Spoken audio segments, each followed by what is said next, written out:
Hey, hello everybody, welcome to the sound test room. Today we're going to discuss Gary Numan, a genius, I think, but more specifically why I like Gary Numan. So May 24th, 1979, important day for me. It changed my musical life, sort of thing. That was the day that Gary Numan appeared on Top of the Pops for the first time in the UK here, and did Our Friends Electric, and it blew me away. It blew me away because although we had Tangerine Dream, Vangelis, Jean-Michel Jarre, Oxygen had been a hit, and loads of other people had used synthesizers and stuff, but that was the first, I think, really commercial smash hit that was like a pop single, was catchy, was synthesized based. And he could have easily became just like a one-hit wonder. It could have just been a one-off, but he didn't. He kept on, and he didn't change for a while. And although actually it was Two-Way Army, so after I'd been blown away, I'll talk a little bit about that particular show, because that particular show is quite good and I had to research it back again to find it. But after that I went out and I got Replicas, the album, and just the Two-Way Army album, the first one as well. And then found Bombers, which was a single. I don't think it was on the LP. But it was brilliant. And it was the same kind of thing, except that it was more guitar driven. And it's funny when you think that Gary Numan primarily is a guitarist, a bit like Adam Young from Owl City. Adam Young is Owl City, but he is primarily a guitarist. Yet has made massive commercial gain from and success from synthesizers. But anyway. The show was really good. I was a big avid follower of Top of the Pops. Top of the Pops, Thursday night, 7:30, bang, I'm there with me mates watching it. We're all watching it there, And it was a bit like the Young Ones. We all used to watch the Young Ones together as well, and then we used to beat each other up, just like they did in their Young Ones. And my mum and dad would get very annoyed at me because we would be making lots of noise in the front room. And but anyway, so 1979, Top of the Pops. So I did a bit of the research, and I've got some notes to refer to. So Kid Jensen was the presenter of that particular episode, 24th of May 1979. And first act up were the Skids, and they did Masquerade. And I quite liked the Skids as well, funnily enough, and I really liked Big Country. I think my favourite Big Country track was Chance. Let's see, and I think second up was not. Second up was Roxy Music, Dance Away. Dance Away. Phil Manzanera and Andy Mackay. I'm not sure if Eno was with them then. Probably not. But anyways, Dance Away was brilliant. I think it was on Manifesto. Really great song, Dance Away. And I've just recently got some replacement Roxy Music for stuff that I'd got rid of years and years ago. And I tell you as well, I'm collecting vinyl again now, and CDs as well. I'm really moving away from digital media because I want to experience actually putting something on the record player or into the CD player or something. I tend to listen to it better. And I've got a really nice setup now. It's my studio monitors and a mixer running everything downstairs, and it sounds pretty cool. So me and Joe listening to a lot of music at the moment, so I'll be doing a lot of reviews. Just as a point as well, the reason why I'm not doing synth and iOS stuff is I'm finding it really difficult to see at the moment because I have problems. I have to have prisms in this lens that balance my eyes. Plus also I have wet macular degeneration in this eye, so eventually I'll go blind. So that's not really, the sight's not really going to improve in that eye now. They can I'm going a bit off piste here, but you'll bear with me. The treatment for that is injections into the eye. Not really keen on that, but but it doesn't cure it. It just maybe it stops it from degenerating for Anyway, you don't want to hear about that nonsense. Let's talk a bit more about Gary Numan. Oh no, sorry. Let's just finish about this particular episode of Top of the Pops. So Roxy Music Dance Way, and then after that it was Gary Numan came on and did Our Friends Electric, Two-Way Army, Our Friends Electric, and it was brilliant. So we had all this stuff before, you know, but not quite. He come along, did old Gary Numan, and he did something spectacular and historically massive. He gave us a hit single. It wasn't even in the top 40. Very rare. Top of the Pops showed this, and it actually did end up at number 1. Our Friends Electric. It was bound to, wasn't it? Because it was different. It did end up at number 1, and it took 7 weeks to get there. But yeah, hey, you know. But anyway, so he did something which was historically amazing. He showed us that we could use synthesizers for commercial pop music and didn't have to be doing the prog rock thing. Was very popular. Synthesizers using, yes, probably one of my all-time favourite bands, yes, in all their different variations as well, with the Trevor Rabin stuff and Bill Sherwood and all the different formations of Yes. Anyway, I'm going off again. Gary Numan. Yeah, so he did this and it was fantastic. Well, and of course he went on and so anyway, like I said, I got Replicas. And fantastic. What a brilliant album. And there's still guitars, there's loads of guitars and stuff, there's guitars in there, there's guitars in Our Friends Electric. You know, it's real drums, real bass guitar, there are guitars in there, power chords.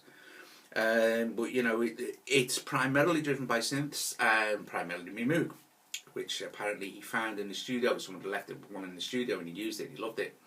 And that's how it came to be. And it's my blue tack. So that's what happened. This is how it developed, which was very cool. And of course that gave rise to hundreds and hundreds of other synth-pop bands in the 80s, then from 1979 onwards, basically right through the night. So it was revolutionary. There is a story that Human League were watching Top of the Pops and got really upset because they were working on kind of the same thing, which they do very well, of course, as well. So yeah, so there was that. So on this particular show, what happened next? Let's see. Oh, so we get Hot Stuff by Donna Summer, and then Liner, You and Me. I have no idea. I can't even remember that song. Then The Damned, Love Song. I like The Damned. And then ELO with Shine a Little Love were on as well. So it's a pretty good show, you know. Except until Dollar came on, then it wasn't so good.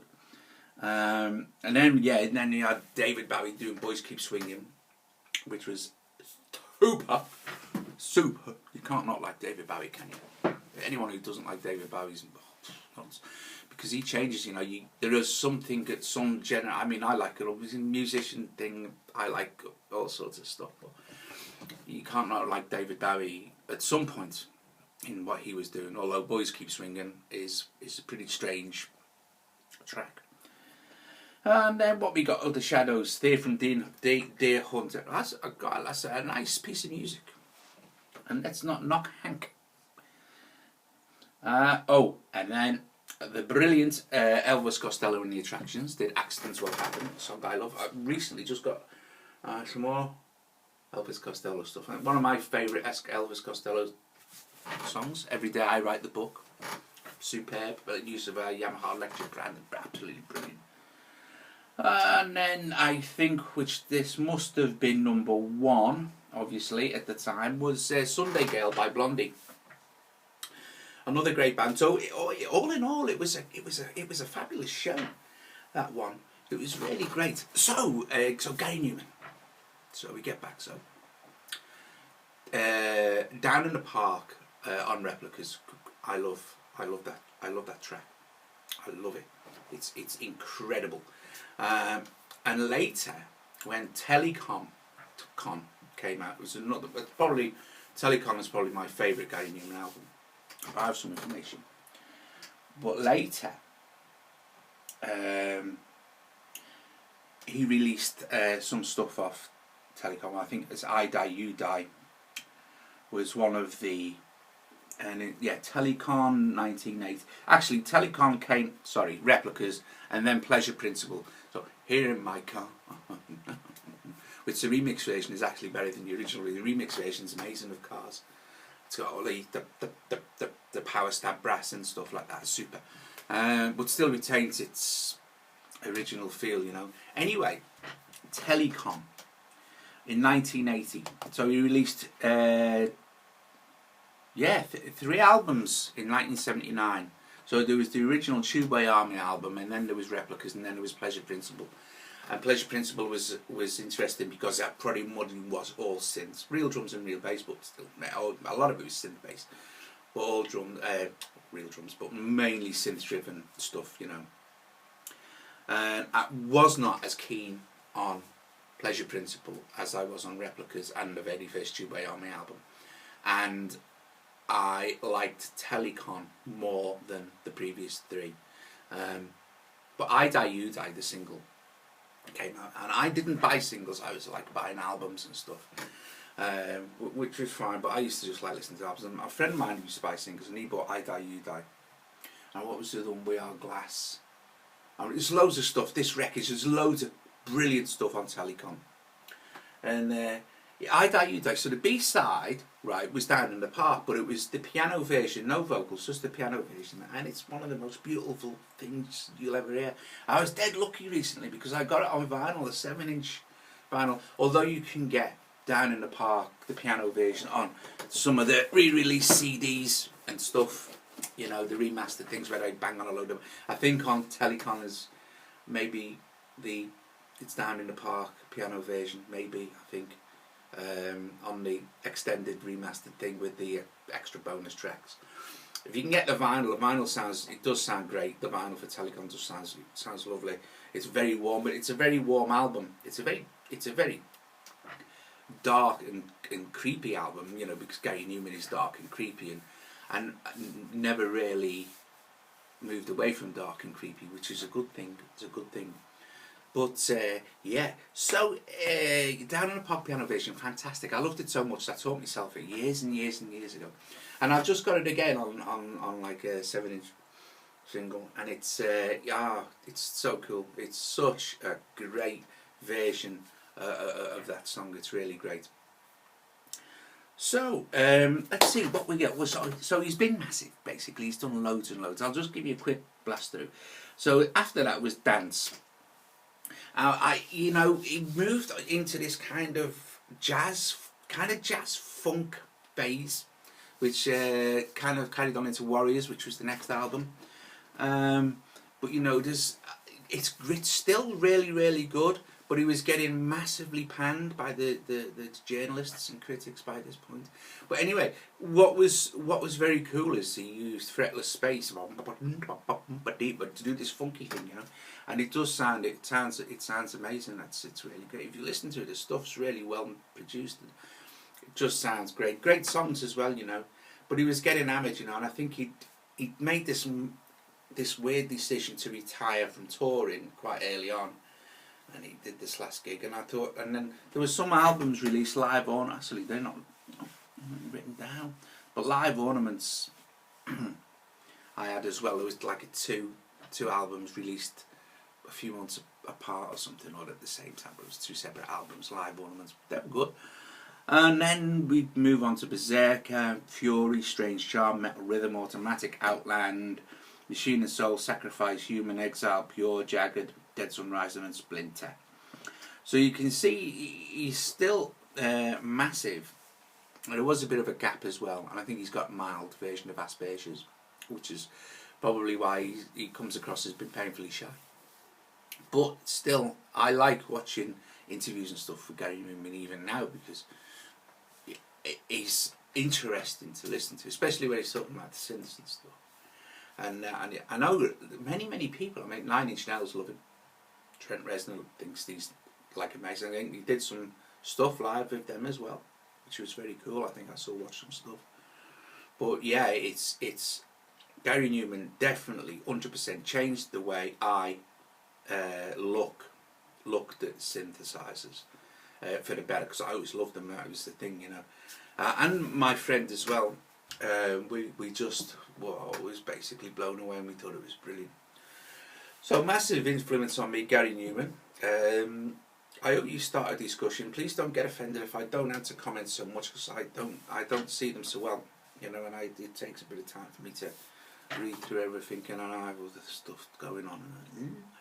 But there you go. So I'll be doing a few more loads of more album reviews and stuff and vlogs, and you know, because I can do them. Okay. So yeah, brilliant. Gary Numan, huge and influence on me, and stuff that I'd started to write with the band I was with. I just, yeah, it was very good. Although we didn't sound like Gary Numan, we used synthesizers more than many people did. Anyway, guys, hope you enjoyed this. Discuss them in the comments if you like. If it influenced you, I'm sure he did. I don't think I've ever heard anyone say, "Oh, I really hate Gary Numan." I think he did do a great service. There are many people, and we're lucky to still have him. You know, so many bright young stars we lose early on. You know, Jimi Hendrix, Janis Joplin, Mark Bolan, loads of Kurt Cobain, loads and loads of very gifted and talented people who changed the way we look at music and the way we write and compose and perform. Die very young. I don't know, but we've still got Gary Numan. He's still there. Look him up. Check out some of his later albums. He's still dark and mysterious, and great use of sounds, and yeah, just great. Check him out. Anyway, I hope you enjoyed this. If you have, visit us at thesoundtestroom.com, subscribe to the channel, like the video, you know, all the usual stuff. I'll see you later.